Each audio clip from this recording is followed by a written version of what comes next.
Bonjour, c'est Zoé Joséphine sur Culture Toi.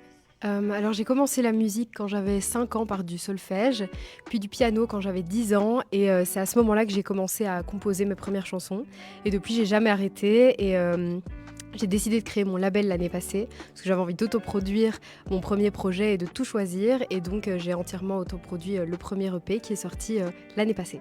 Alors une de mes plus grandes inspirations, c'est Joni Mitchell. J'écoute beaucoup ses chansons. J'adore aussi reprendre sa musique sur scène et je trouve que c'est vraiment une auteure-compositrice incroyable. Ses textes m'inspirent beaucoup. Et sinon, j'écoute aussi beaucoup de Lady Gaga. J'adore ses versions acoustiques et j'aime aussi beaucoup Gracie Abrams. Alors s'autoproduire, c'est pas si simple franchement, à chaque fois il y a eu des petits obstacles que j'avais pas prévus à la base, mais si on s'entoure bien et qu'on n'abandonne pas, c'est possible. C'est dur à dire parce qu'un EP, c'est petit, c'est court, donc on peut pas mettre énormément de morceaux.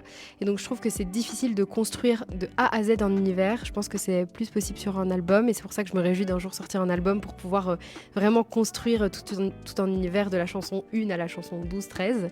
Mais j'ai vraiment imaginé ce premier EP comme une journée. Il commence avec la chanson Quand le soleil entre et il se termine par La ville devient rose et toutes les nuits.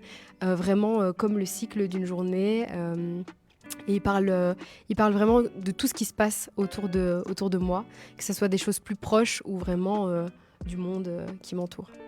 Moi, je suis pas super TikTok, il faut vraiment que je me force à en faire plus parce que c'est justement une super plateforme pour pouvoir promouvoir et promotionner ses titres. Donc c'est vrai qu'on a de super outils gratuitement à notre portée et c'est bien de les utiliser. Mais je ne suis pas TikTokeuse, je n'ai pas l'habitude d'en faire, donc il faut vraiment que je prenne le pli de plus utiliser ces moyens qui sont à ma disposition.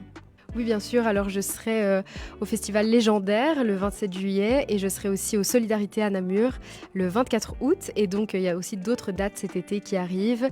Donc, je me réjouis vraiment. Ce sera mes premiers festivals et j'ai hâte d'être sur scène.